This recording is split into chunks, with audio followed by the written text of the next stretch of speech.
Bonġu Sinjuri u nilqakom għal dan il-webinar ta' ġemma li llum se jitratta frodi u scams. Mana għanna għal dan il-webinar panel ta' nies li huma esperti f'dan il-qasam. Nibda bis-Sur David Gallia li huwa Senior Solutions Architect, Information Security and Governance Department tal-MITA. Sergeant Joseph Lewis Sherry mill-Malta Police Force, Claude Calleja, Executive mill-Skills Malta Foundation, Mark Drago, Deputy Head of Financial Crime Compliance tal-HSBC, u Ramon Muscat, li l-lum il-ġurnata sar permanent feature biex ngħidlek ta' dawn il-webinars li se jkun qiegħed jippreżenta wkoll ir-riżultati ta' dan is-survey li aħna għamilna li ġemma għamlet dwar l-scams and frauds ġewwa Malta.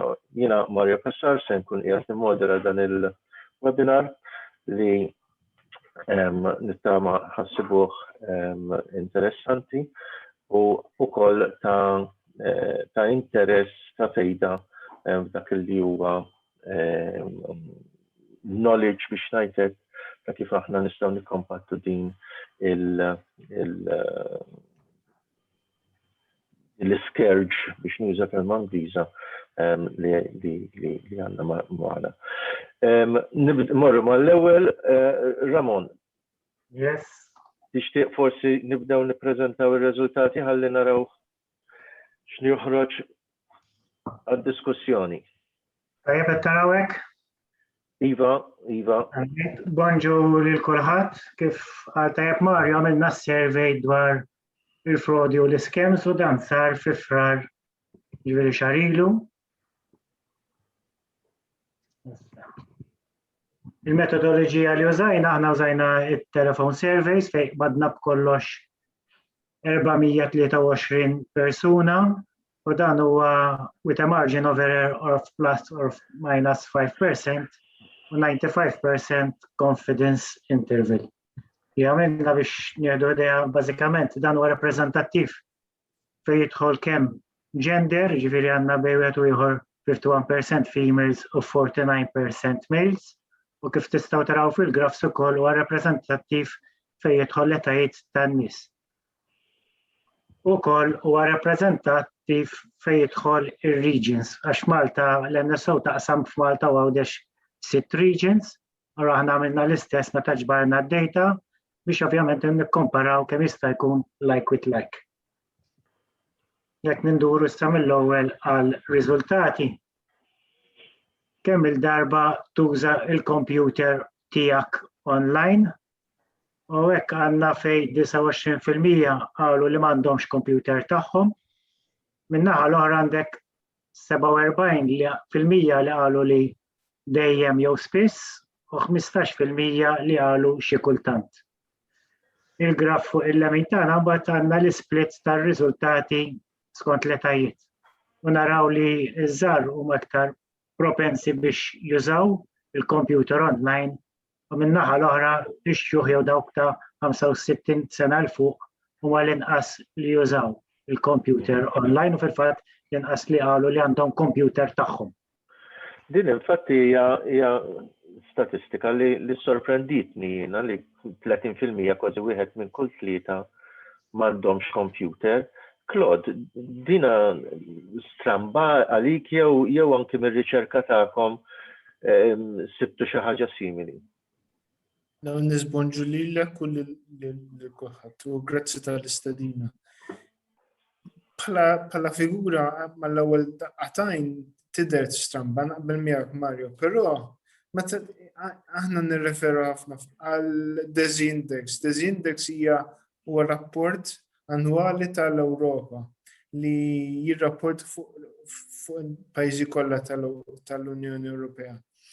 Li tgħidlek li Malta fil-fatt 85% huma internet users u tgħid li x'għandu x'jaqsam. Dak ifisser li qed jaċċessaw l-internet jew mid-dar, jew minn fuq il-mobile, jew mill-iskola, jew minn fuq il-mobile tagħhom. Jiġifieri computer illum il-ġurnata hija xi ħaġa jekk qed nifmektew Claude, hemm iktar nies li qegħdin jaċċessaw l-internet milli għandhom biex ngħidlek computer sewwa. Għax inti l-internet tista' taċċessah smartphone illum il-ġurnata u smartphone jitik il-processing power u l-accessibilità u l-funzjonalità ta' computer. Ġifieri illum tgħaddi b'mobile biss, ħanajdulek l-affarijiet ta' kuljum tiegħek. Mbagħad meta jkollok bżonn computer jew tuża pereżempju tax-xogħol jew tal-iskola. Jiġifieri computer mhux daqshekk essenzjali daqskemm kien. Plus, jekk nista' nżid ukoll, il-wording huwa importanti wkoll. Li aħna saqsejnihom il-computer tagħhom. Ġifieri f'familja jista' jkun hemm il-missier għandu u tfal jużaw tal-missier jew bil-kontra. It-tifel għandu allura l-missier juża tat-tifel ma mhux tiegħu. Ġifieri importanti wkoll naħseb li wieħed jagħti kasa. U naħseb jiena dan huwa wkoll forsi fattur importanti fil-kuntest ta' dan it-topic, jiġifieri ta' frodi u ta' scams. Fis-sens ta' jekk innuża il-computer ta' ħaddieħor u nużaħ pereżempju biex nagħmel transazzjoni finanzjarja, qed jesponini għal periklu ikbar. David, inti ovvjament għandek responsabiltajiet fuq networks kbar tal-gvern milli nista' nifhem. Dan il-fattur jikkrea periklu għal min ikun qiegħed juża computer ta' ħaddieħor? Bonġur kulħadd l-ewwel ħaġa, Iva. Infatti meta kont qiegħed rajt sew dan ir-riċerka l-outcome tiegħu, għad vera l-mistoqsijiet huma speċifiki għal dik il-persuna u l-użu tiegħu, imma tittar eżatt u jekk hux fil-verità juża mezz ta' device, jiġifieri mhux bil-fors għandu computer kif semmejtu tajjeb intom. Jiġifieri jekk inti għandek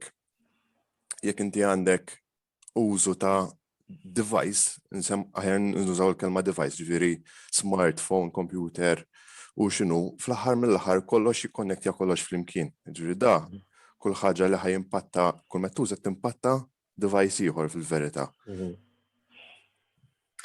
Fil-fatt biex inkompli ma' David, mir-riċerki tagħna di-pandemija qed tippreżenta ostakli ġodda ta' security. Għaliex?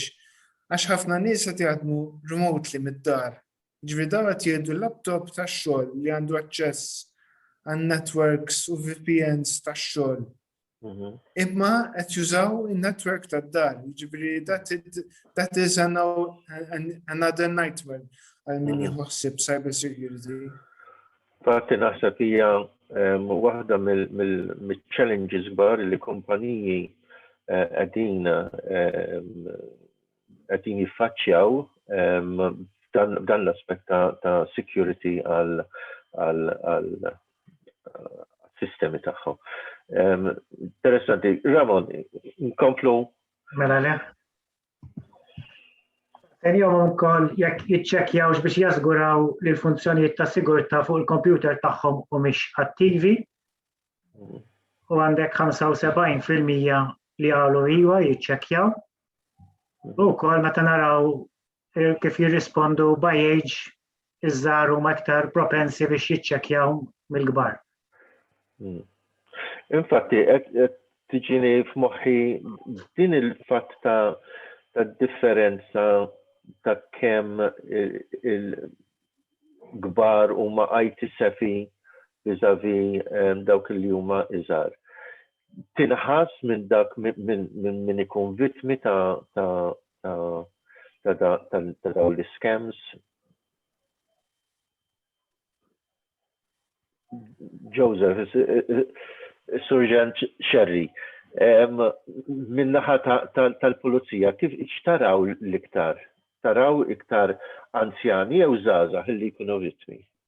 Bażikament ma jiddeterminax jekk il-persuna tkun xadda żgħira jew le.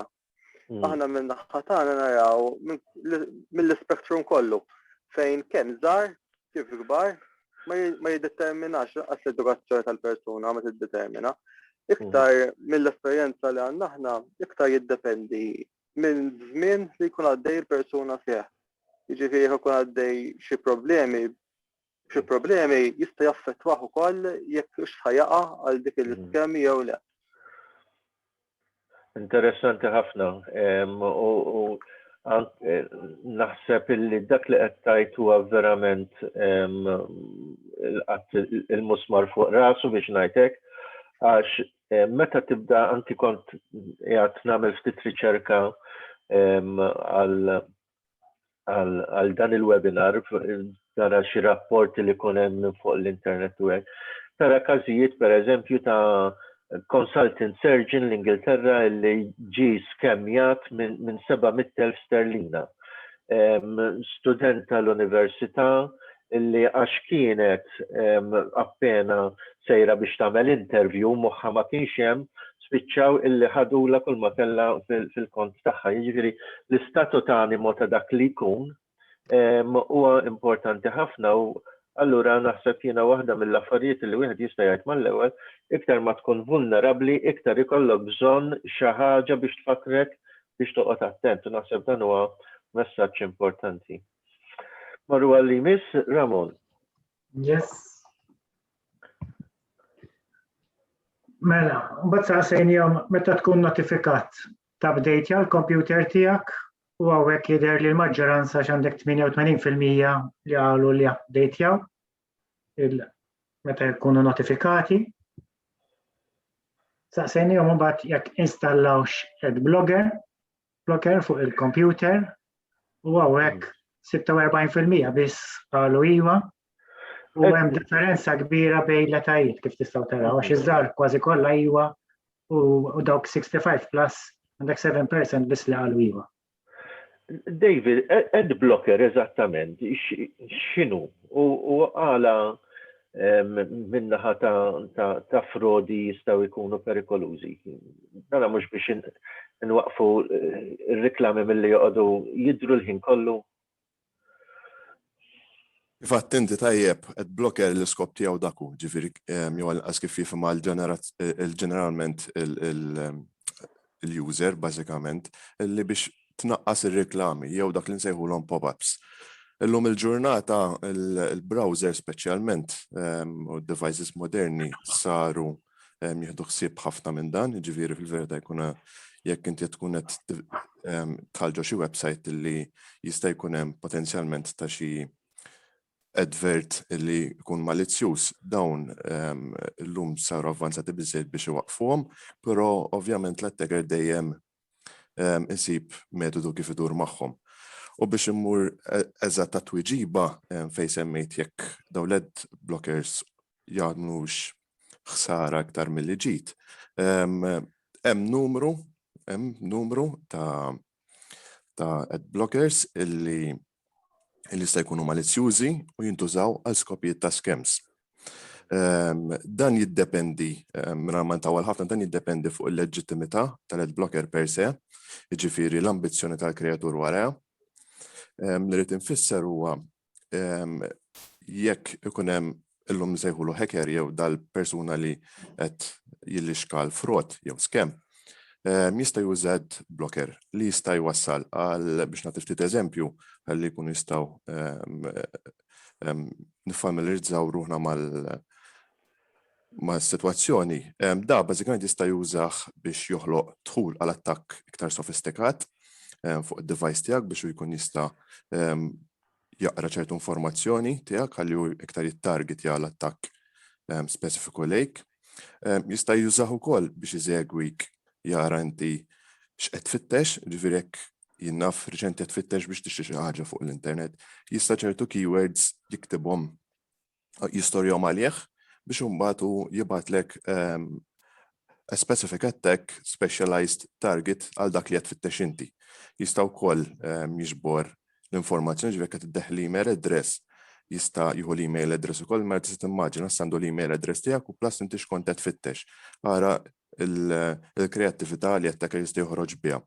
U jista' wkoll jintuża metodu ieħor jintuża biex jimmanipjola l-adverts, ġifieri mhux ġast biex jibblokja, okej, ħajbblokja għalek ħatiħu dak li trid jibblokja għalek l-adverts, però jista' jkun illi inti saraħ rasek illi għandek l-ad blocker installat u mbagħad x'in ikun komdu jew x'in jara lista qiegħed fil-mument opportun jista' jitriggerja għalek itallagħlek pop-up jew advertu u inti tajt mara da l-advert huwa leġittimu għax inti moħħok mistrieħ il-blocker fil-verità jkun tal-attacker stess.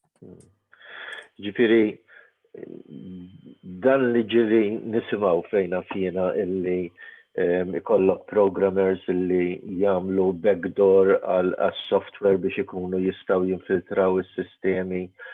Dawn realtà, dan illi qegħdin ngħidu, jiġifieri inti tkun niżilt software biex minn għalik ħadd imblokka ċerta ads jew tirregola l-ads illi ħatara, però fil-fatt tkun daħħalt taħt il-bib biex dak li jkun qiegħed jara jikseb tarif fuqek biex jużah mbagħad kontri meta jaħseb illi inti l-iktar vulnerabbli biex dana.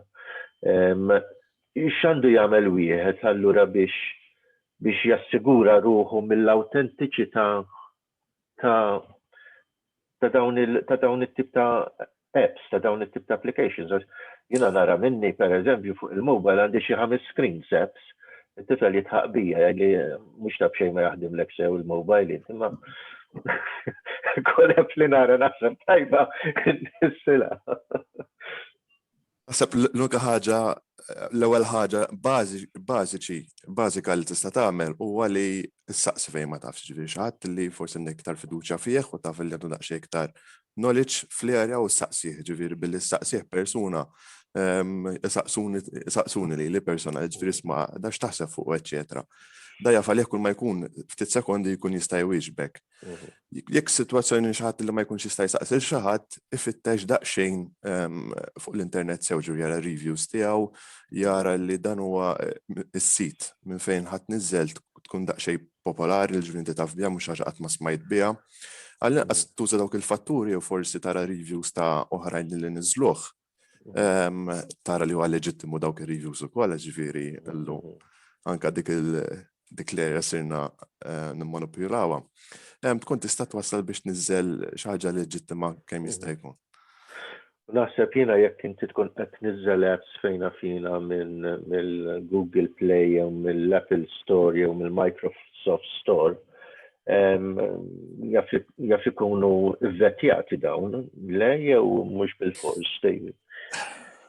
Ma nixtieqx nidħol f'kontroversja min l-iktar jagħmel vetting proċess tajjeb mill-ieħor, però nżommu f'moħħna li attacker xorta ħajsib metodu biex idur ma' kull prevenzjoni, ġifieri xorta ma ngħidux għax mill-Microsoft jew għax mill-Play Store jew App Store naqbdu nniżluha, ġifieri xorta jista' jkun nirriċerkaw.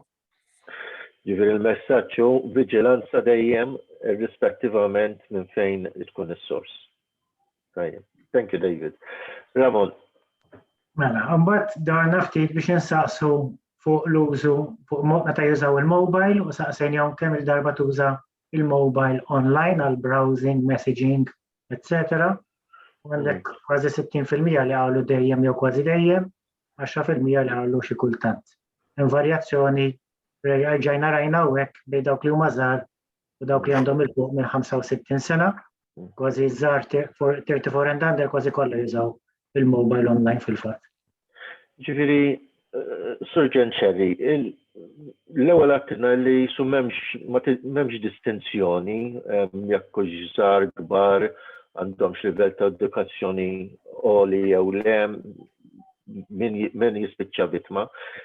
Rigward dak li jiġi biex ngħidlek attakkat, hemm iktar pereżempju każijiet li kienu ġejjin min-naħa ta' applications ta' desktop kontra dak li huma minn fuq mobile. Qed nasal għalih jien qisu aħjar tkun qed tuża mobile jew aħjar tkun qed tuża minn fuq id-desktop. Bażikament, bħalma għedna fil-bidu tal-presentation, tajjeb, illum il-ġurnata li jagħmel il-computer jagħmlu l-mobile, li jagħmel il-mobile jagħmel il-computer. Illum hemm dik il-cross platform.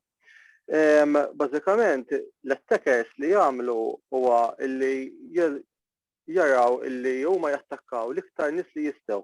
Allura jippruvaw joħolqu sistemi illi jekk jattakkalek eżempju il-Messenger u WhatsApp, illum minn fuq il-computer tista' taċċessa wkoll il-Messenger u l-WhatsApp. Huma ftit l-affarijiet li ma jħallux illi ma jadattawx, eżempju llum il-mobile phone jekk ħadd tirċievi landline mista' tirċievi fuq il-computer. As-saċ inti ħaxorta ħadd tirċievi ukoll fuq il-computer permezz ta' social platform. Min naħa l-oħra il-suspettat jista' jagħmel użu minn websites fejn jagħmilhom kważi identiċi li biex inti ma tarafhomx. Tajjeb jew jagħmel użu minn emails li jkunu kważi identiċi tal-oriġinali.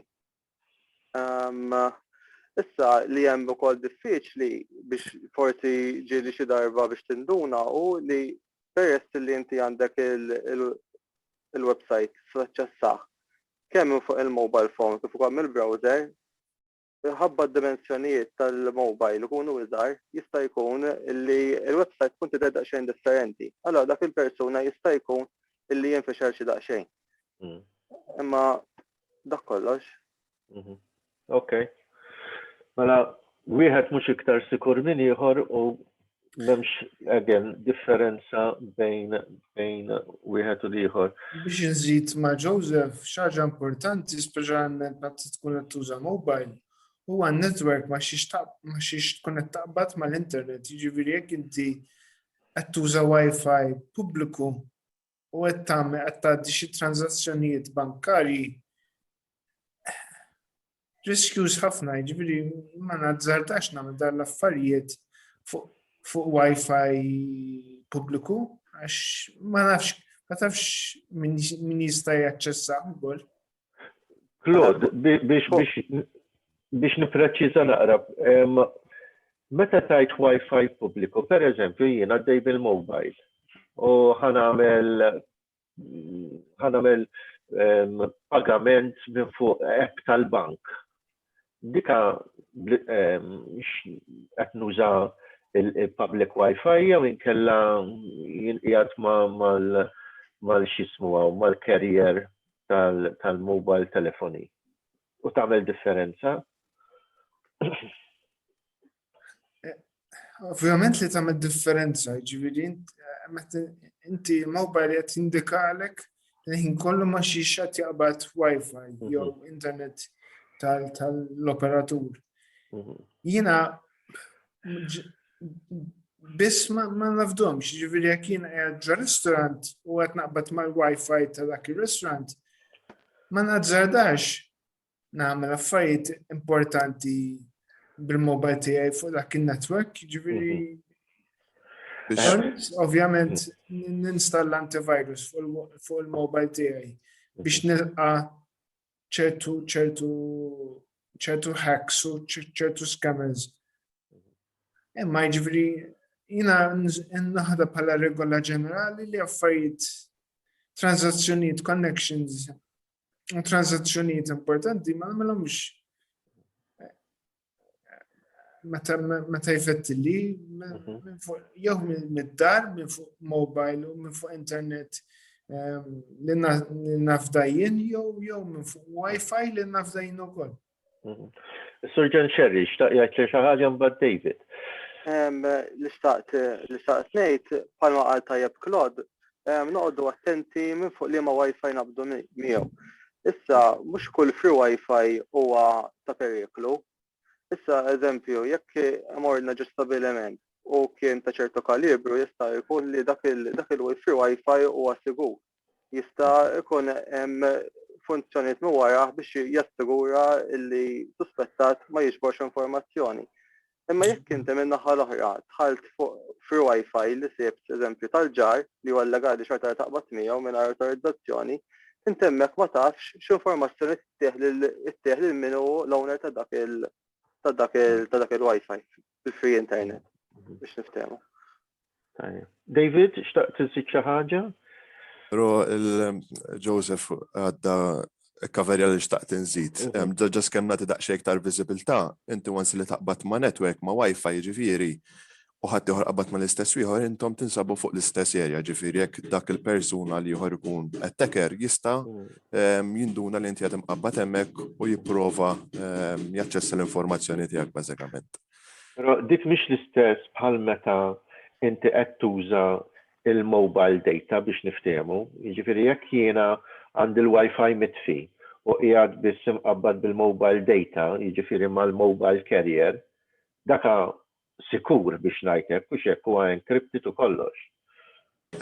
Korrett li qiegħed m'intix qiegħed jiġifieri inti għandek network dedikata speċjali bejnek u bejn l-ISP, però li hu sikur tittoqgħod li jekk eżempju kif semmew l-oħrajn, jekk għandek qed taċċessa ħatru website tara li hemm il-katnazz l-aħdar, ġiet li secured, u jekk qed tuża mobile app tara li leġittima, eżempju tal-bank lokali tiegħek ġifieri li tafda bih, għax dak normalment fuq wara jkun hemm ċertu security in place.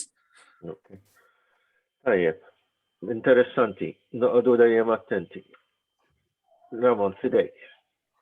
Mbagħad saqsejna jekk jiċċekkjawx biex jassiguraw li l-funzjonijiet ta' sigurtà fuq il-mobile huma attivi jew le? U għandek 22% li qalu le?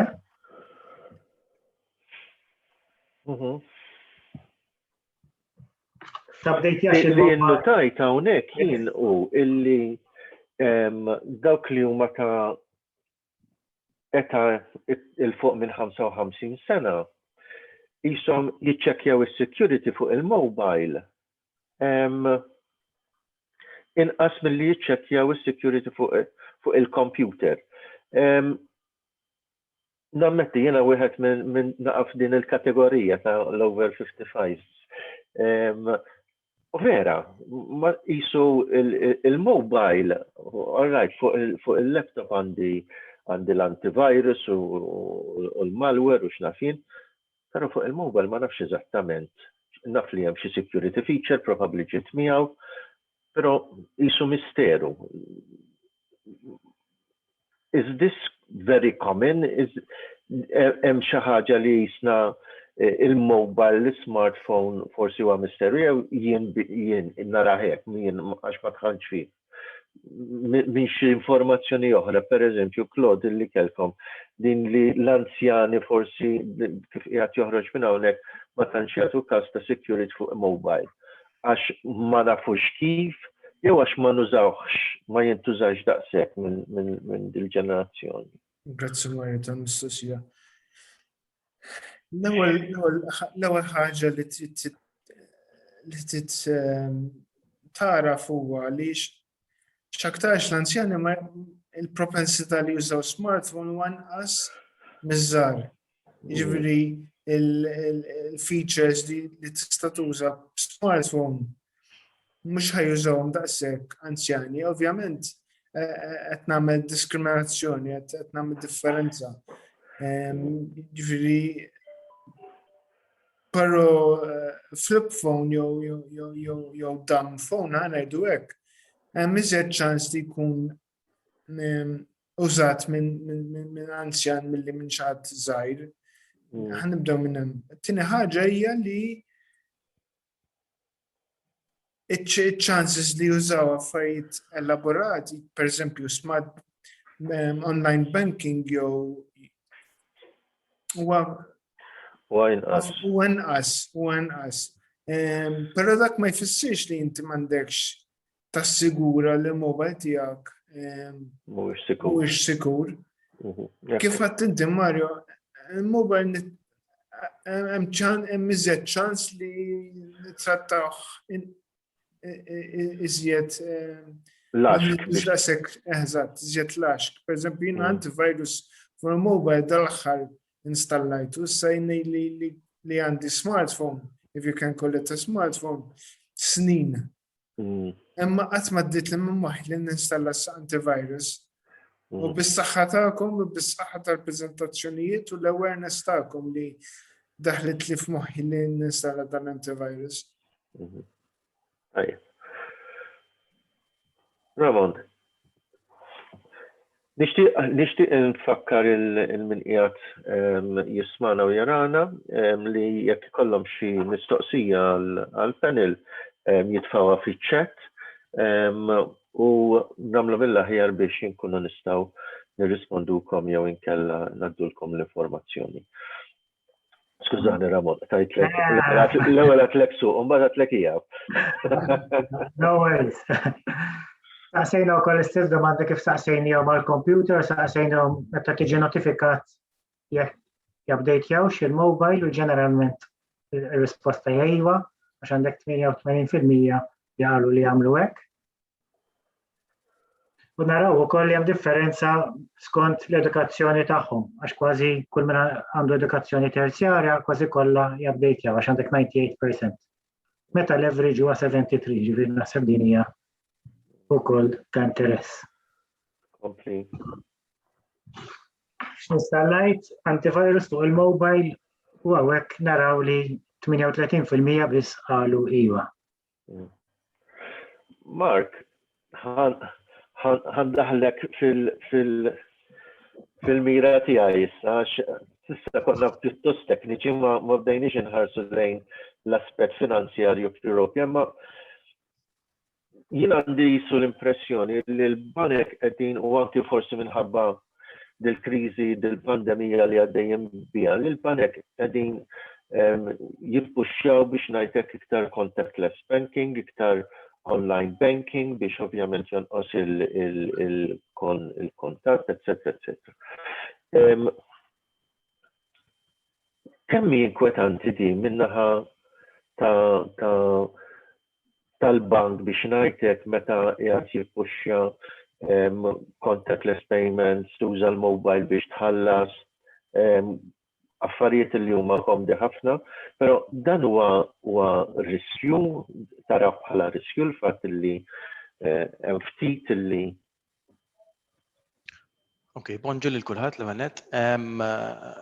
Bażikament minnaħa ta' applications ma narawx li hemm riskju ħafna kbar bl-użu per se li qed jiġri u kif diġà tkellimna li il-windows of opportunity għal frodisti qed tikber għaliex għax fejn qabel inti jrid tkun quddiem computer jew ix-xogħol jew id-dar u ħafna drabi tkun id-dar meta tuża l-computer għall affarijiet personali tiegħek. Illum bil-mobile phones, bit-tablets qed ikunu available miegħek il-ħin kollu. Jiġifieri l-opportunità qed tikber għall-iskemers għal frodisti li ħajilħquk fil-mument illi inti għandek il-capability biex tidħol fuq l-internet u tagħmel xi ħaġa bħal transazzjoni. Jiġifieri per se mhux għax il-mobile, imma iktar għax qed ikun hemm iktar opportunità fil-ħin li jkun magħna id-device. Min-naħa l-oħra wkoll il-banek u l-istituzzjonijiet finanzjarji li qed joffru dawn is-servizzi qed iżidu l-kontrolli wkoll. Jiġifieri jekk naraw l-evoluzzjoni tal-kontrolli kif kont il-login fuq l-internet banking 10 snin ilu mhijiex l-istess kif kienet 5 snin ilu mhix l-istess kif kienet dal-aħħar.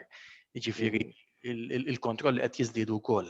Jiġifieri ma narax li hemm riskju ħafna ikbar għax qed nużaw mobile device, però kif għadtu diġà tajjeb fil-intervent ta' qabel ukoll hemm il-problema l-oħra li n-nies qishom iħarsu lejn il-mobile device u ma japprezzawx li dan huwa bħal computer. Jiġifieri s-security features li aħna normalment nassoċjaw mal-computers u kif qed jurd dan is-survey mhux qed jiġu applikati fuq il-mobile devices. U hemmhekk hija importanti ħafna wkoll illi napplikaw l-istess sigurtà daqs kemm napplikawha fuq il-computers. U ħafna drabi il-mobile device tagħna għandu saħħa iktar mill-computer li għandna d-dar. Għax iktar nżommu aġġornat minnaħa ta' nidlu frekwentament mill-computer d-dar. Jiġifieri importanti li nżommu dik is-sigurtà anke fuq il-mobile devices tagħna. U hawnhekk jitlu anke tablets ukoll, mhux mobiles biss. Jiġifieri min-naħa tiegħi naħseb illi it is more of availability rather than technology li jista' jwassal għal iktar abbuż mill-iskemers u l-frodisti.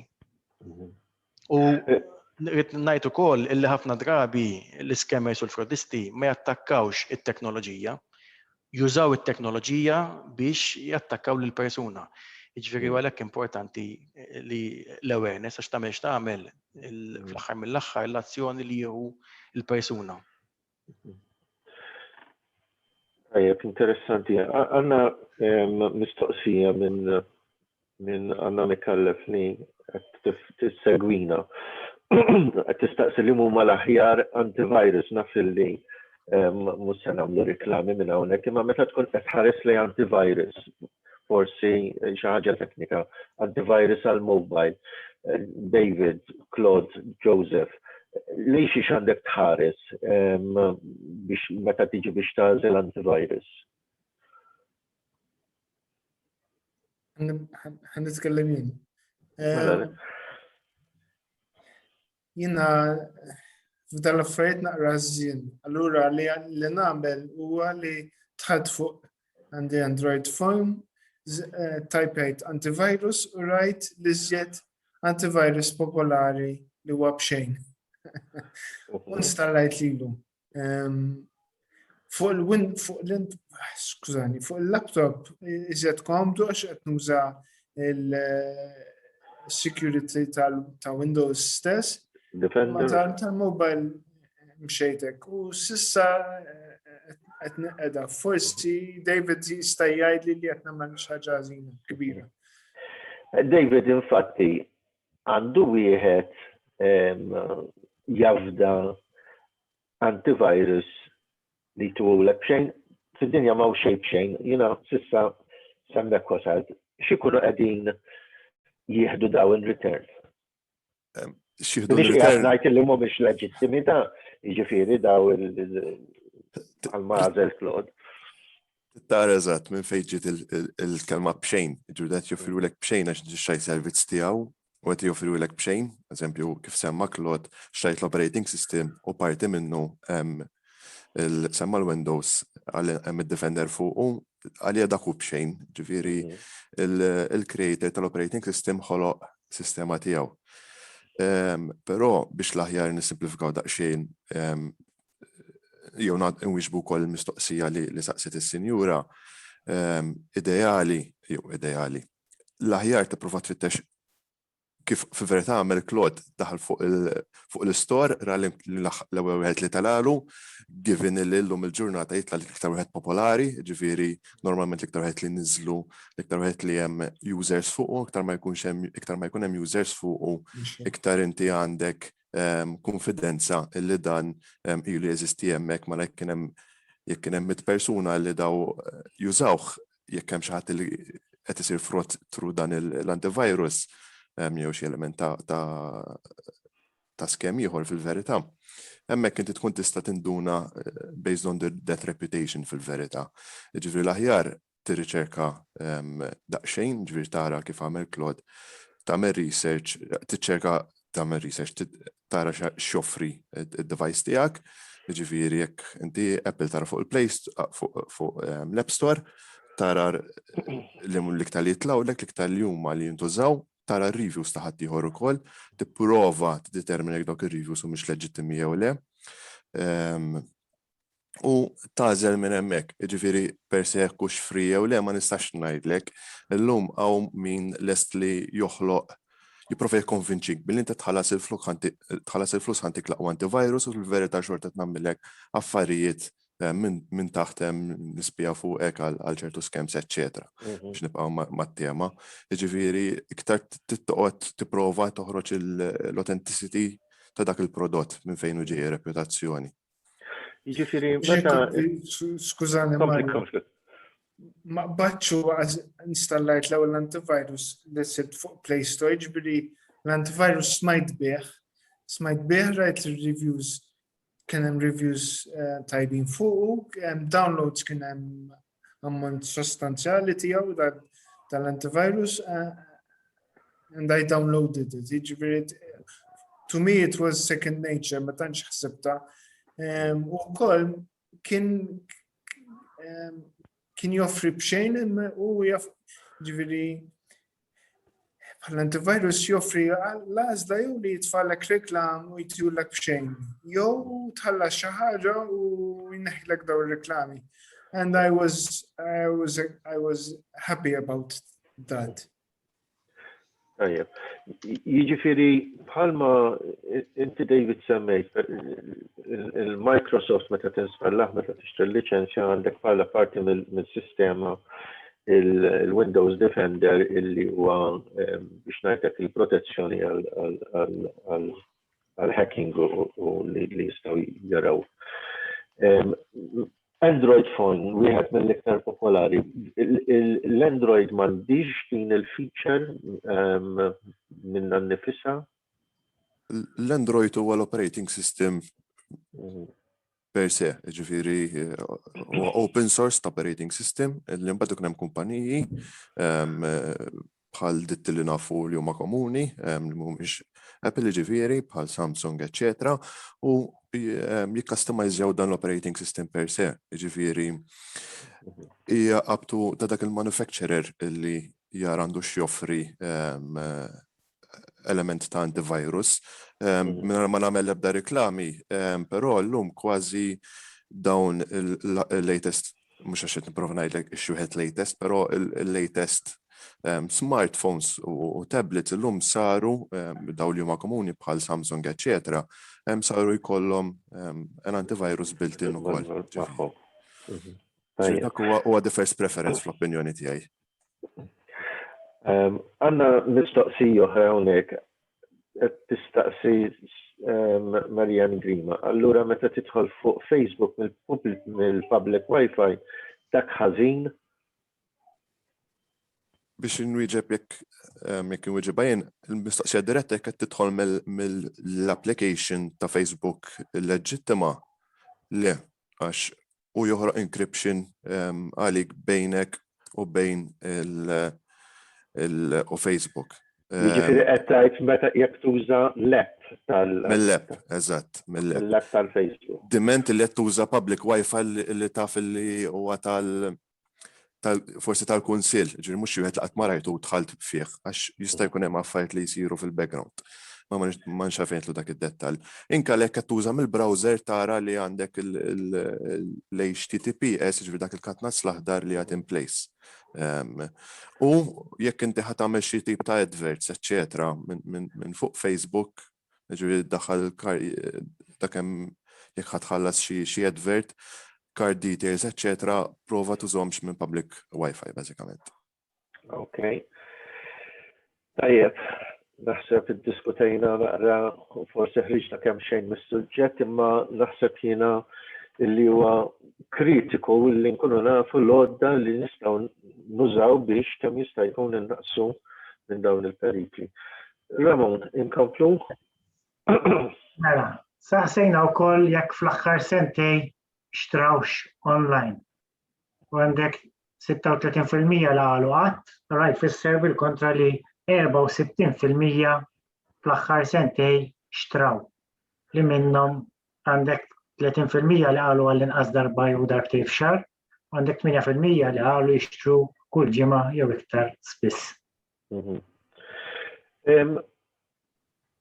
Mark, meta tħares lejn anki statistika oħra, dawn ir-riżultati jidhru li huma in-line, jiġifieri xi 34% qegħdin jixtru online dawn l-aħħar ċerċu. Ngħidlek it-trid jiena rajta pjuttost baxxa anki given the pandemic u dana kollu. Mill-aspett ta' e-commerce. Is this something that hija xi ħaġa li qed tħossu wkoll bħala istituzzjoni finanzjarja, il-livell ta' e-commerce baqa' l-istess minn dak li qed intaraw intom? Minnaħa tan jien sorpriż ukoll bin-numri li hawn f'din l-slide, bażikament. Minnaħa tagħna aħna qed naraw żieda fl-użu transazzjoni elettroniċi.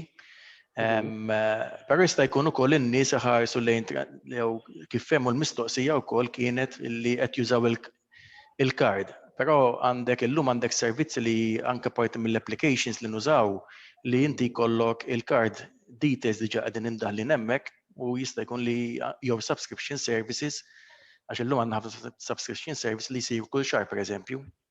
Applications ta' mużika, ta' films, whatever, li dak bażikament huma transazzjonijiet ukoll li aħna naraw bħala transazzjoni li saret elettronika wkoll bl-użu tal-card jew other digital methods.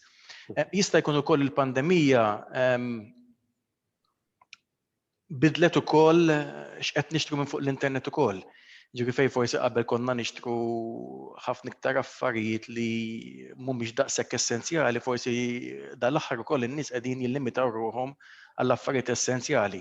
Anke minħabba l-fatt li qed noħorġu inqas jista' jkun ukoll li għax il-pandemija bidlet il-way ta' kif qed ngħixu f'dal perjodu.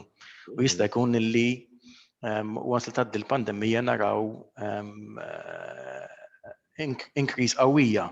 Għax bażikament anke jekk tħares lejn il-landscape f'Malta, ħafna mill-kumpaniji li qatt ma kellhom preżenza ta' e-commerce hawn Malta minħabba l-pandemija anzi fetħu il-bibien tagħhom għal dit tip ta' teknoloġija llum. Għalhekk rajta naqra baxxa din. Eżattament.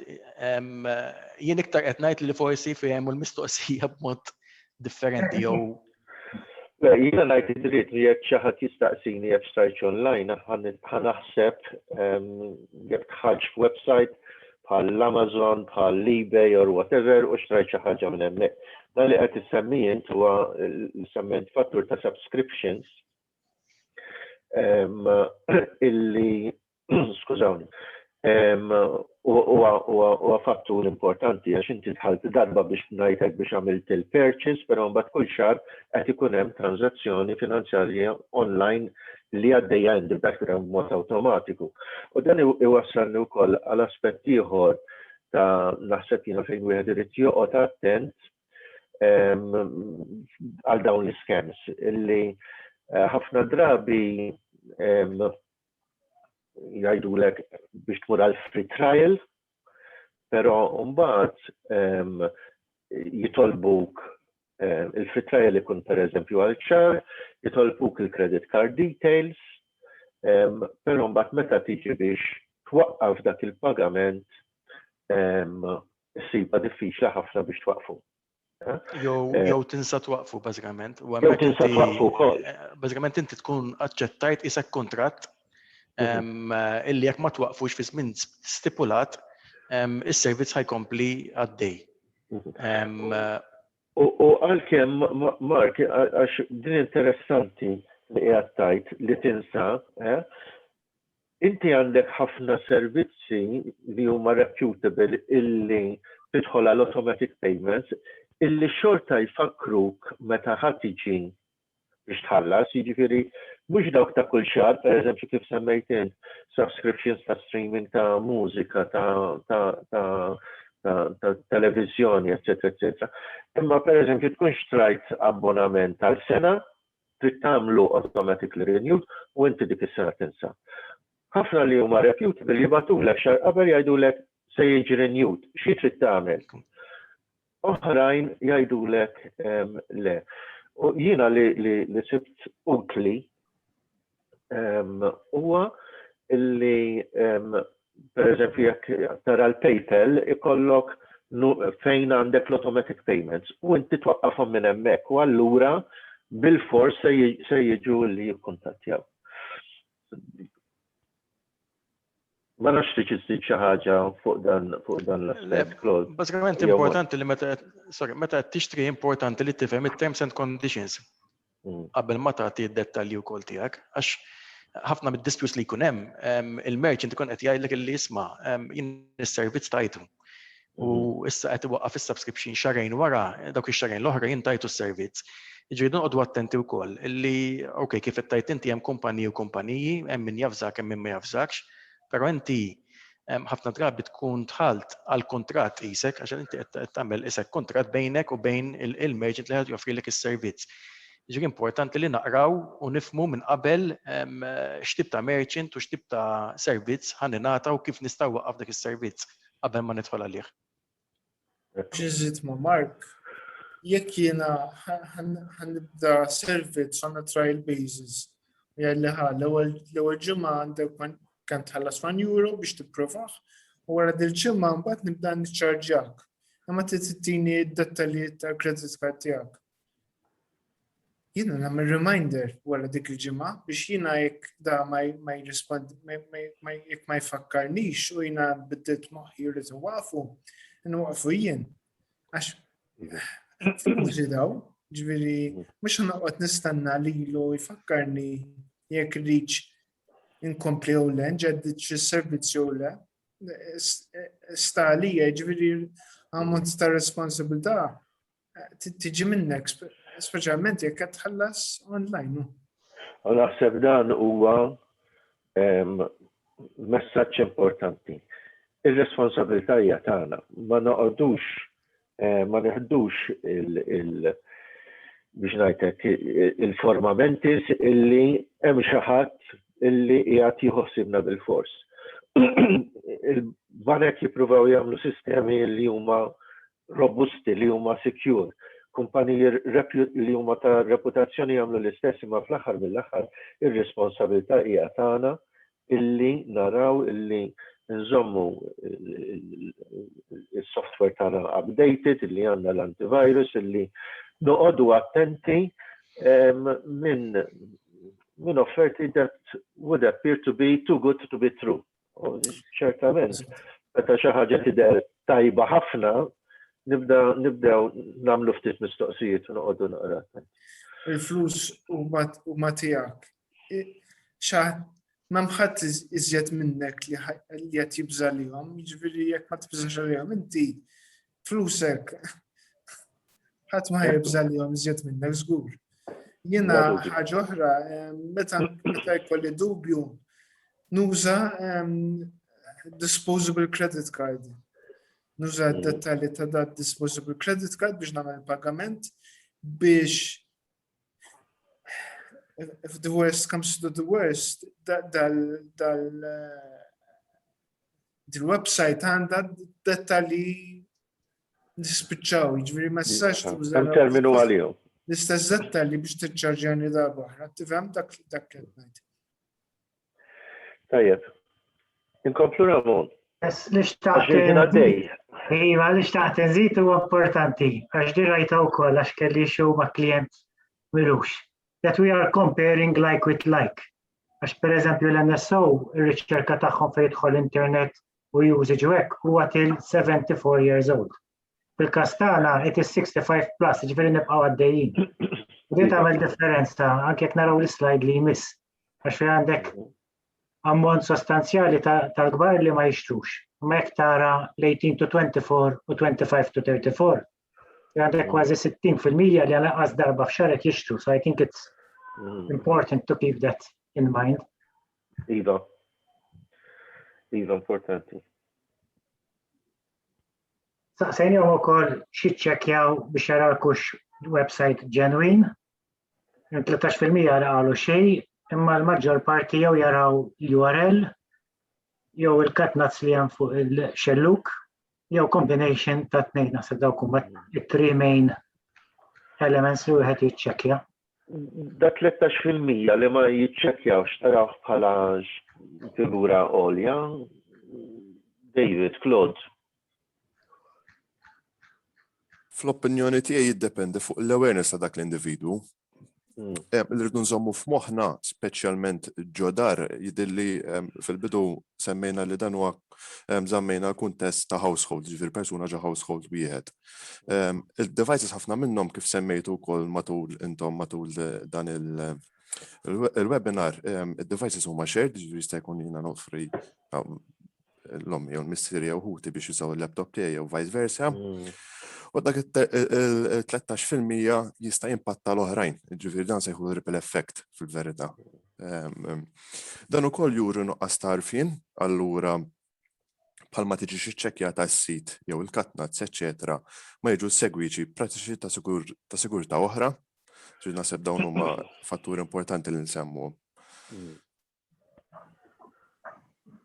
U koll li jgħin għaw extensions ġo browser stess li il-book HTTPS bil-fors ġviri titħol ġo website, per esempio ebay.com u jgħalbek HTTPS automatikament.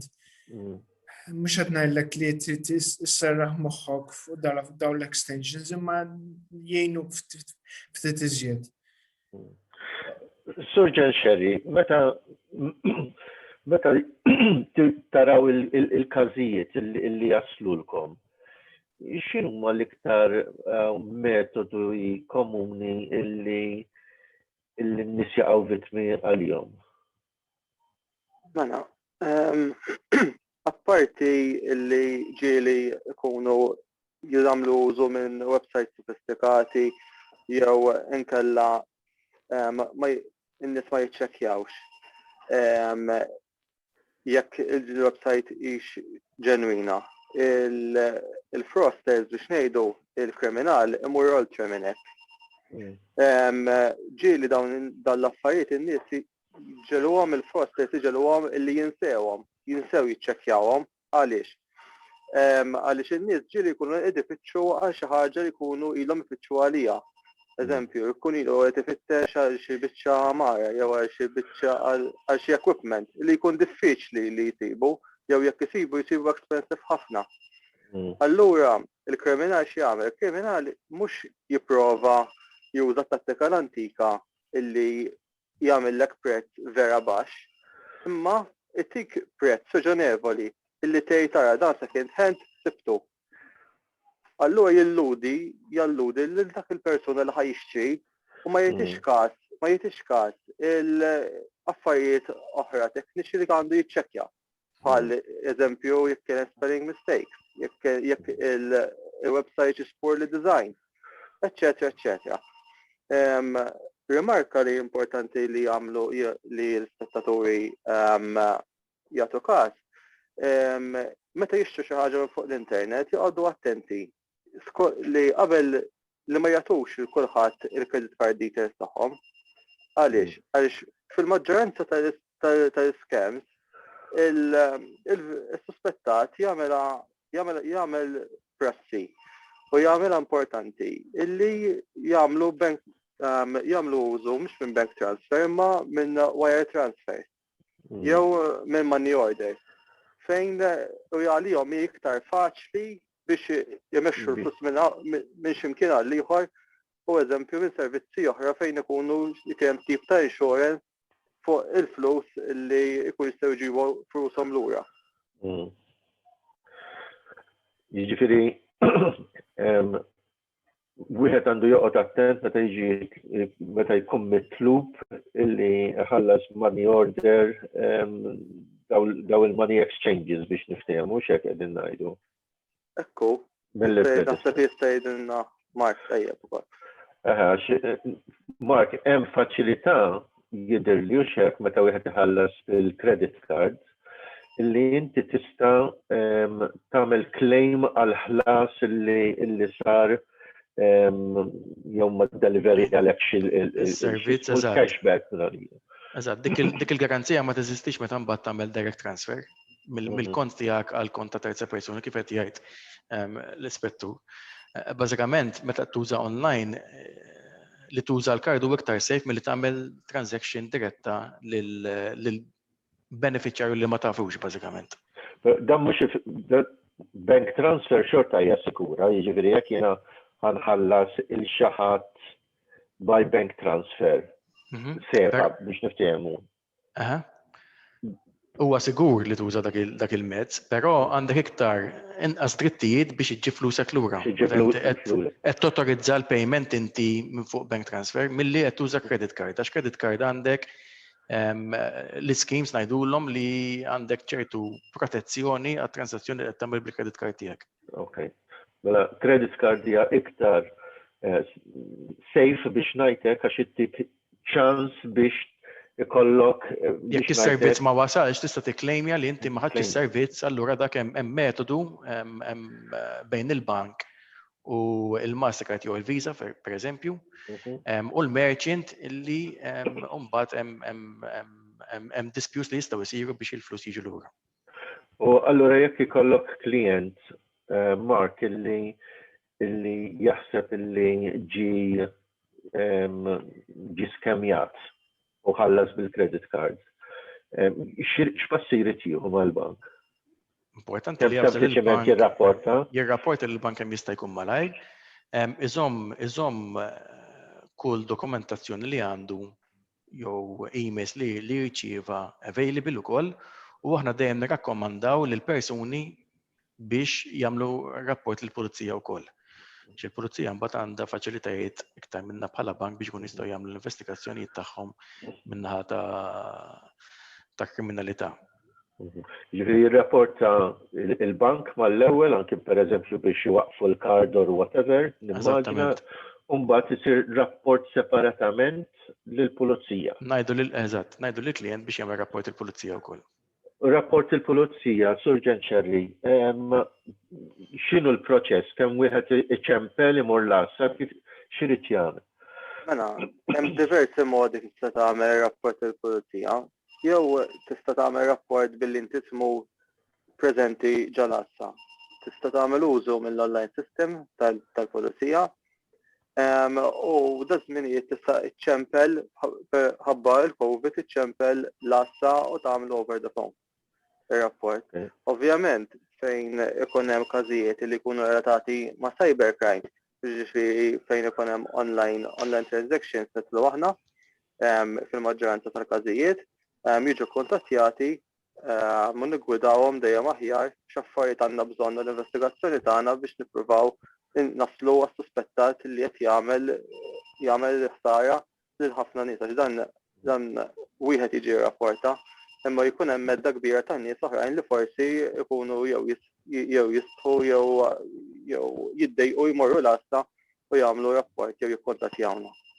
Jiena naħseb din importanti għax nkunu qed ngħidu li ħadd ieħor ma jaqax vittma wkoll. U bħala banek aħna mhux aħna biss il-banek kollha jikkoperaw infull mal-pulizija u kellna suċċessi bħala pajjiż fejn inqabdu nies u waqqafna trami tal-pulizija, jiġifieri waqqafna kriminalità ta' tat-tip.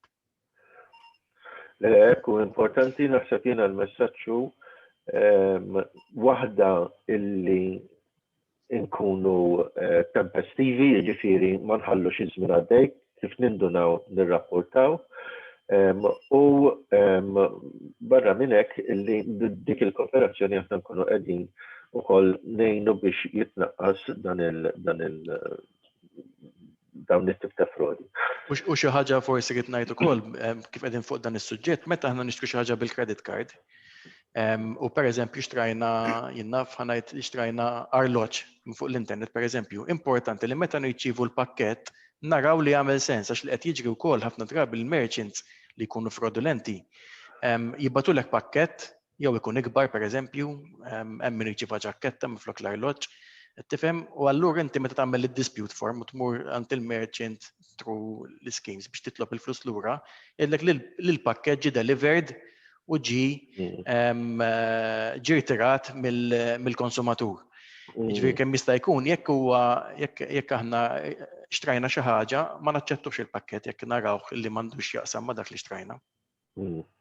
Hemmhekk tiffaċilita l-ħajja. Interessanti li. Qatt ma kien jgħaddi li moħħi għax ġieli tkun ordnajt xi ħaġa ssib pakkett ġo pakkett u jispiċċa minn dak jisu Russian dolls. Mhux qed ngħidha dak il-każijiet, imma jekk ikun qed xi ħaġa ovvja illi mhijiex dak li inti ordnajt, kemm jista' jkun malajr, aħna tittieħed azzjoni biex. Tajjeb. Il-tempestività dejjem hija importanti. Ramon. Mela, saqsejna kemm huma konfidenti biex jarfu jekk hemm xi scam u 35% uħossuhom konfidenti. Għal darb'oħra l-etajiet hemm varjazzjoni bejn iż-żgħar u l-kbar. Il-maġġoranza tal-kbar ma jħossuhomx konfidenti waqt li iż-żgħar iħossuhom iktar konfidenti. Naħseb din hija the crux of the whole matter, u xek il-punt kruċjali hawnhekk. Kif ħataraf scam? X'għandek għal xi x'għandek toqgħod attent.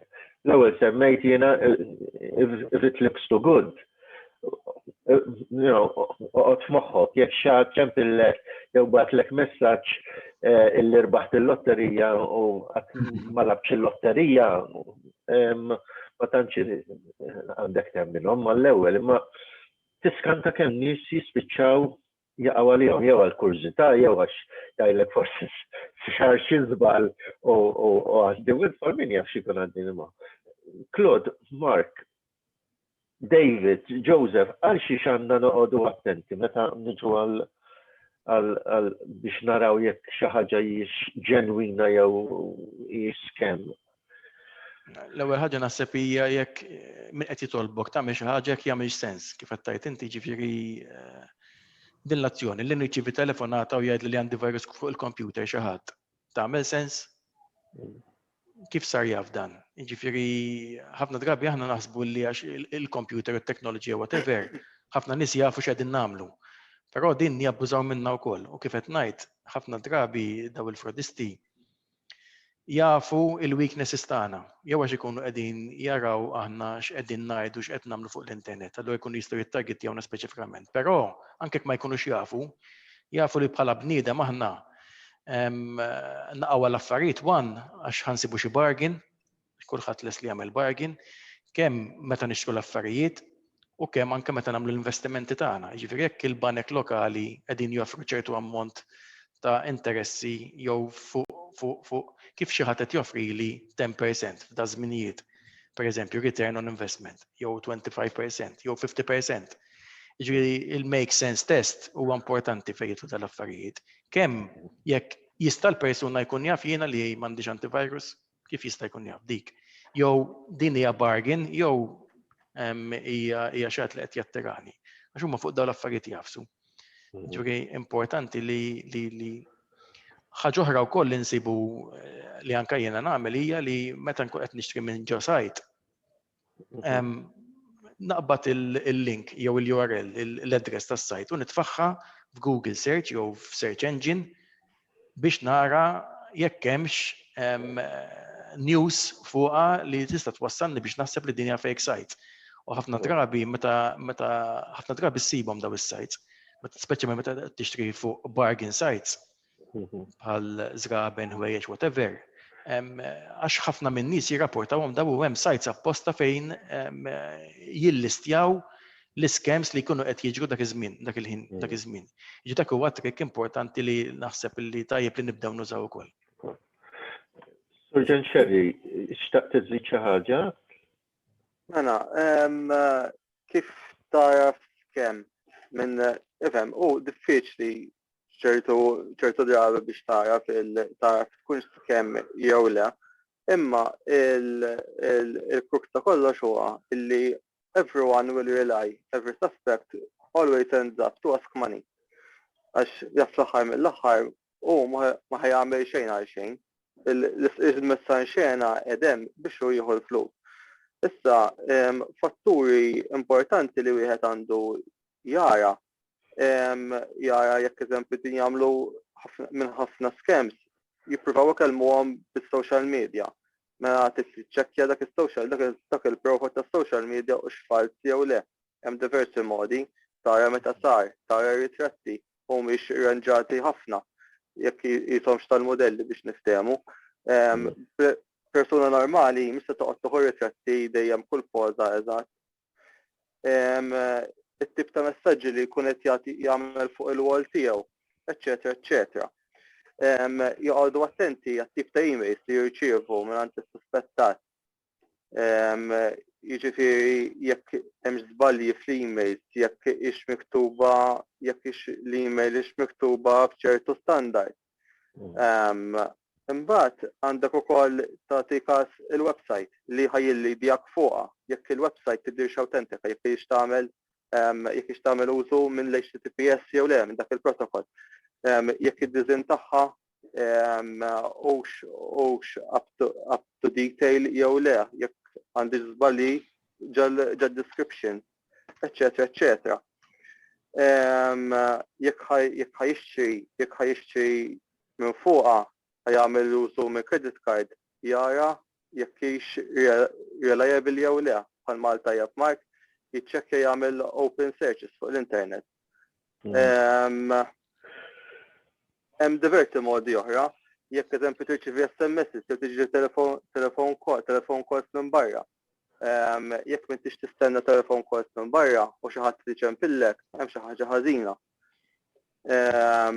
Jew jekk tirċievi message fuq il-mobile phone illi inti tagħmel użu minn pjattaforma partikolari jinformak li l-account tiegħek suspended eżempju u jipprova jieħdok fuq link oħra biex hu ovvjament jagħmel website oħra bħala jew tixbaħha jipprova jitolbok credit card details, login details, eċetera, eċetera, ħalli jkun jista' juża. U hemm ħafna iktar. Għadni kif, thank you Joseph, għadni kif rajt messaġġ li parteċipanta batet li fuq il-Q&A u tfajtu fit-chat għax jien ma kontx naf dwaru, pero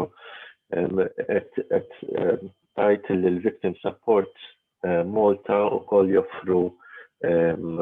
joffru servizz għal min ikun ġie defraudat online u hemmhekk poġġejt il-contact details tal-Victim Support Malta.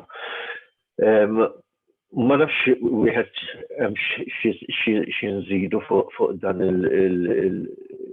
fuq din l-area ta' kif wieħed jara scams, Claude.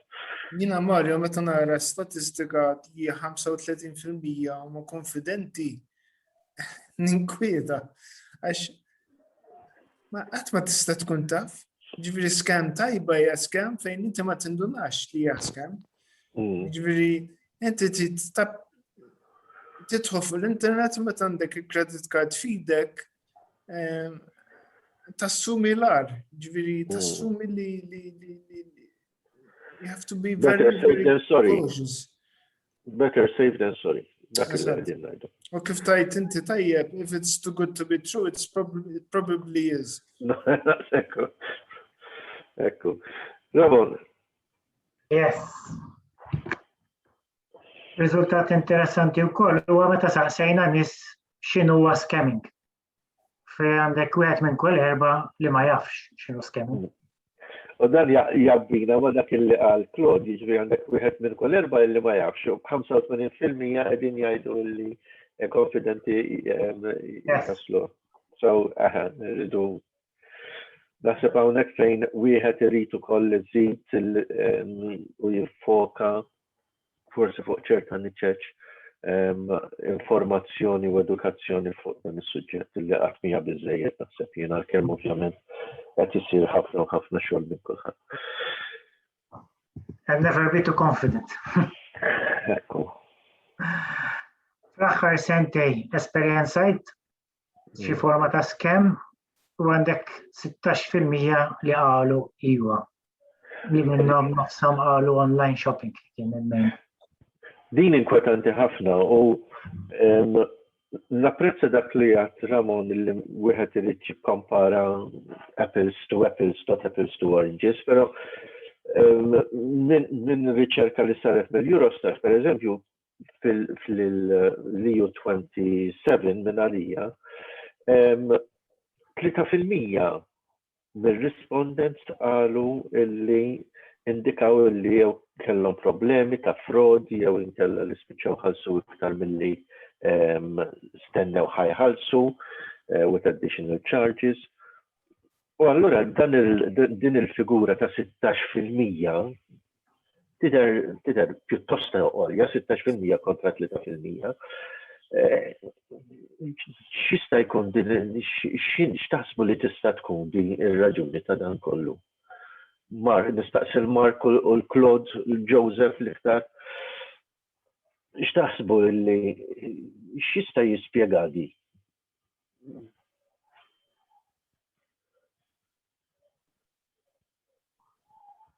Sorry, tista' tirrepeti d-domanda, Mario, please? Li kommentajt jienu l-istatistika tal-Eurostat tindika fil-EU 27. Da rapport li ħareġ fil-January 2021, jiġifieri mill-Uxwis.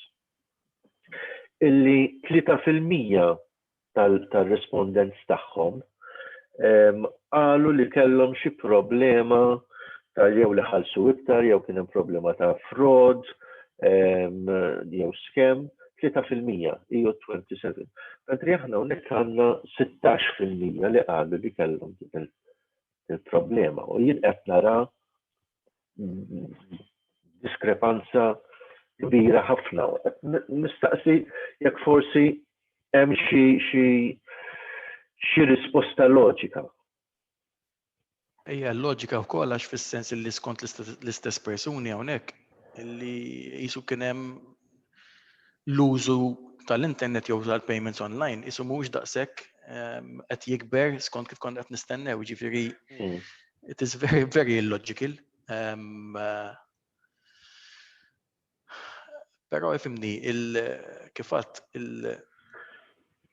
l-użu qiegħed jikber. Ġifieri jista' jkun li hemm kieku kellna ninsew eżattament l-ewwel slice ta' dan u nassumu li anke minħabba l-pandemija qed jikber l-użu, allura iktar ma jikber l-użu, iktar jikber il-probabilità li jkun hemm scam u jiġu attakkati. M'hemmx relazzjoni li qed nara bejn l-istatistika li qed nara hawnhekk ma' dik tal-EU. Jista' jkun ukoll kif forsi wieħed jinterpreta scam għalkemm.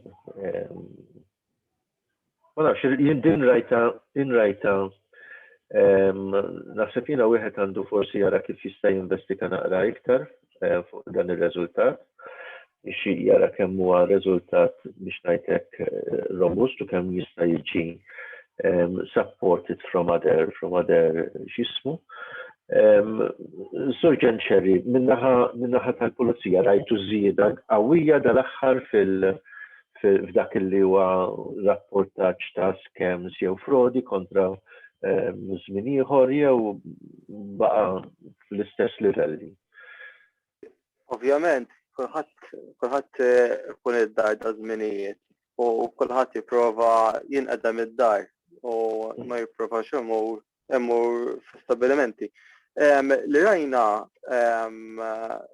matul din is-sena l-ammonti żdiedu daqsxejn imma mhux allarmanti. Jiġifieri minn sena l sena dejjem iżidu dik id-daqsxejn peress li t-teknoloġija dejjem mixja dejjem tavanza, in-nies li jagħmlu użu mit-teknoloġija dejjem ħajkunu iktar, allura dawk il-vittmi dejjem ħajżidu dik il-ftit. Imma ma kienx dik id-diskrepanza kbira li wieħed forsi qatt ma jkun qed jistenna. Thank you.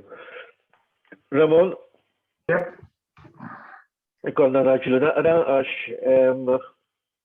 wasalna kważi fil-ħin għall-lota tal-lina. Il-main method ta' kif beda l-iskem nofshom qalu through an online advert u 24% oħra semmu advert fuq social media. X'għamilt u kważi nofshom qalu ma għamlu xejn meta kellhom l-iskem. U din naħseb jiena wkoll hija naqra inkwetanti, jiġifieri qabel tkellimna fuq il-bżonn ta' dak li jkun li jirrapporta. U hawnhekk għandna 50% li qegħdin jgħidu ma jirrapportawx. Jista' jagħmel wieħed hawnhekk.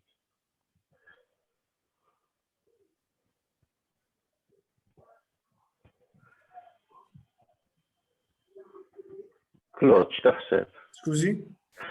X'jista' nagħmlu hawnhekk dwar biex inħeġġu n-nies jirrapportaw iktar. Meta jkunu hawnhekk għandna li hawn nofs il-respondents qed jgħidu m'għamlu xejn meta kellhom. Le hawnhekk qed jgħidu li ma ġralhom xejn. Skużi. Ma fl-aħħar mill-aħħar ma ġralhom xejn. All right.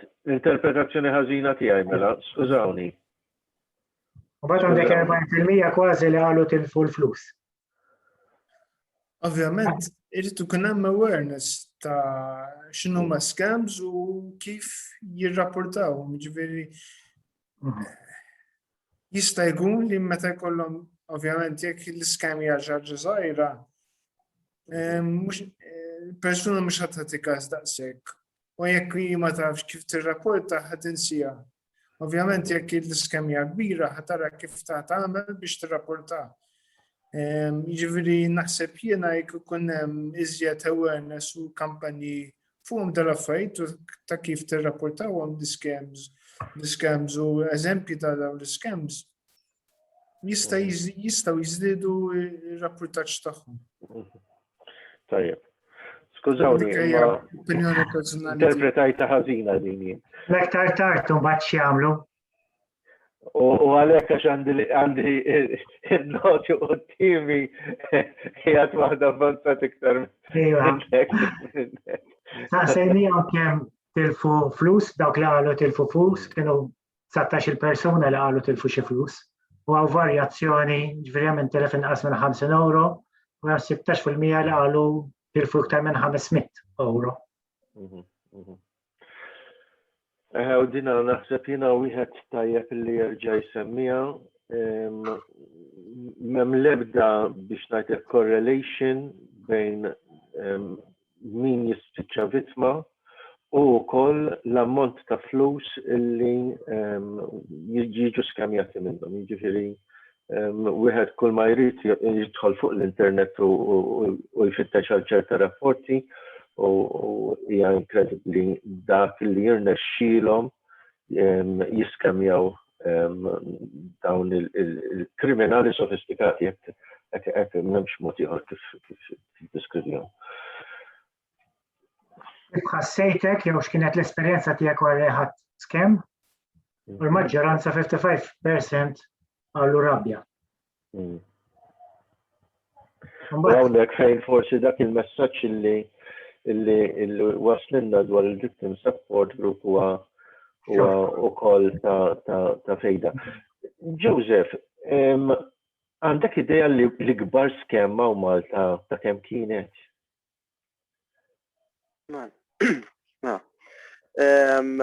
Diffiċli tajt li ma' scam l-ikbar li nafu biha. L-scam.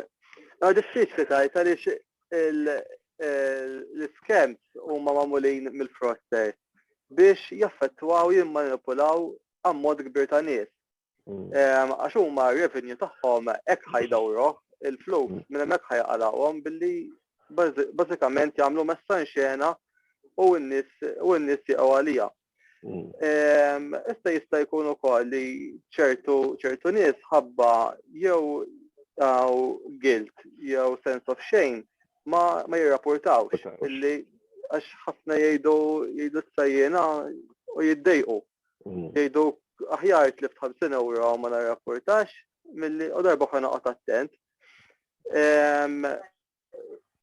Imma minna ħatana aħna li nippruvaw nagħmlu meta jkollna każijiet huma kbar li nkunu dakinhar qed nirċievu jew ma dik il-ġimgħa qegħdin nirċievu flus kbir ta' rapporti ta' nies li jirrapportaw l-scams fuq il-Facebook page ta' Malta Police Force intellaw mal-ewwel advert li nippruvaw ninnotifikaw in-nies bli huma l-scams bħalissa qegħdin l-iktar iċemplu lin-nies u jippruvaw jattrattaw in-nies. Ovvjament, scams komuni illi bħalissa hemm huma tal-love scams illi fejn wieħed jikkontattja l-ieħor biex ifittex relazzjoni. Tip ta' scam oħra illi hija vera komuni wkoll li wieħed jipprova jixtri pet minn barra jipprova jimportaħ Malta, dik tip ta' skem oħra, u t-tielet tip ta' skem li komuni wkoll hija fejn xi ħadd jipprova jinvesti, investimenti, cryptocurrencies, eċetera, eċetera. Tajjeb. Ramon, l-aħħar ftit slides. Għawek saqsejna jekk irrapportawx, u fil-fatt għandek 40% li qalu m'għamlu xejn. Bat għandek 37% li jikkontattjaw il-bank tagħhom jew il-credit card company. U 10% semmu il-pulizija.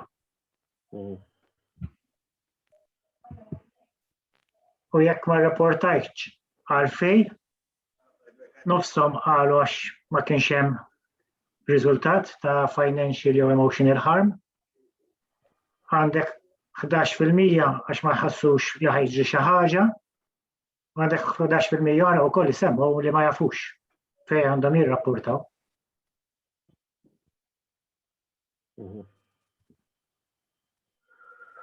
Mbagħad hawnhekk saqsejnihom għalik x'kieku x'kun l-aħjar channel biex tirrapporta. U l-maġġoranza għandek 63% li qalu a dedicated free phone number operated by the government. Kemm huwa fattibbli xi ħaġa jew ix-xemm bħalissa li wieħed jista' juża. M'hemm xejn naħseb jiena li huwa dedikat għal frauds and scams, imma taħsbu li hemm bżonn għal xi ħaġa bħal din?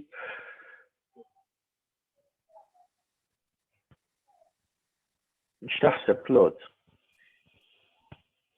Ngħidlek li hija ovvja li hija importanti li jkun hemm mod ta' kif tirrapporta, però iċ-channel għandi nara dubjus kif l-aħjar.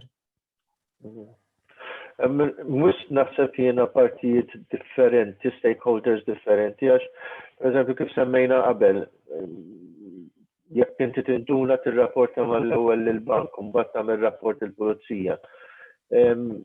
Ma nafx kif, almenu kif qiegħed nara jiena, inti tagħmel telefonata waħda u mbagħad il-partijiet għandek il-bank li huwa entità privata biex ngħidlek with its own particular structure. Mbagħad ħadd murant il-pulizija. Jiġifieri naħseb jiena l-importanti huwa li forsi ikun hemm fejn wieħed jieħu l-informazzjoni ta' kif għandu x'għandu x'jagħmel meta jħossu li huwa skemjar iktar milli forsi a dedicated phone number. Ma nafx kif taħsbu għandhom.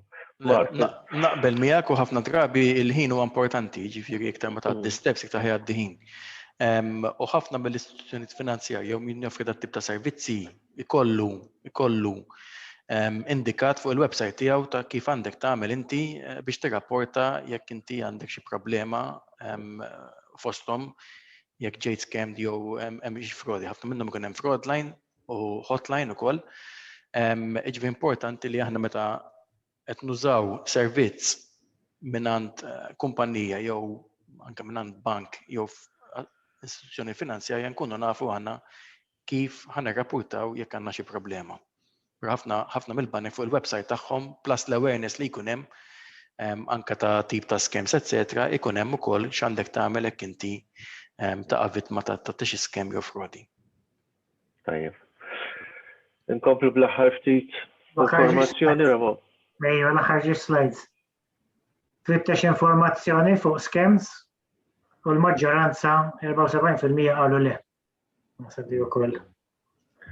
Jom fej jfittxu minn dawk li jfittxu u l-internet u għal-main source fej jfittxu. U dan iwassalni wkoll biex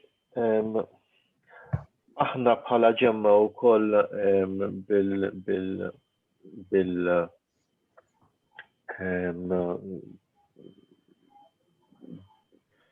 blajnuna bil-partnerships li aħna qegħdin nagħmlu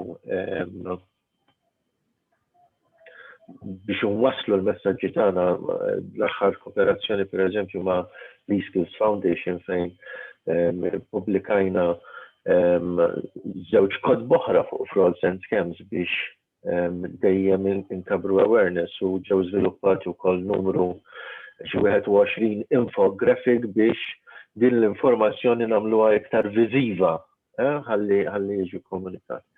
U naħseb forsi allura ukoll il-focus irid isir dwar dan il-link biex ngħidlek bejn l-awareness li għandek li hemm lill-pubbliku ġenerali għandu bżonn ikollu li jrid ikun viġilanti, jrid ikun tempestiv fl-azzjoni tiegħu, eċetera, eċetera. U l-informazzjoni vasta li ġa hemm li aħna qegħdin nagħmlu available biex ikunu jistgħu jaċċessawha biex inkabru din l-awareness. L-informazzjoni qiegħda hemmhekk, forsi n-nies għadhom ma jafux biżżejjed illi l-informazzjoni qiegħda hemmhekk u allura nittamaw aħna dejjem illi inizjattivi bħal dawn ikunu waslu iktar informazzjoni lill-pubbliku dwar x'jistgħu jagħmlu biex jipproteġu lilhom infushom. U dan jiena nirringrazzjakom il-koll il-Claude mill-Leesfields Foundation, il-Mark mill-HSBC, il-Surġant Sherry mill-Pulizija u l-David mill-Mita tax-xogħol siwi li ovvjament tagħmlu f'dan il-qasam, però ukoll tal-li s-support jgħajtuna f'din l-inizjattiva dana f'dan il-webinar. Il-Ramon pas-soltu tax-xogħol li għamel dan is-survey u biex iwassal biex ngħidlek din id-data daqshekk b'mod daqshekk ċar. Sinjuri, jiena nirringrazzjakom, nirringrazzja lil daw kollha li kienu magħna u baqgħu magħna sal-aħħar infakkarkom illi hemm ħafna u ħafna riżorsi fuq is-sajt gemma.gov.mt u kif ukoll illi dan il-webinar ser ikun uploaded il-recording tiegħu ftit ejjiem oħra. Jiena ma fadalli xejn iktar xinżid għal darb'oħra nirringrazzjakom. Have a nice day.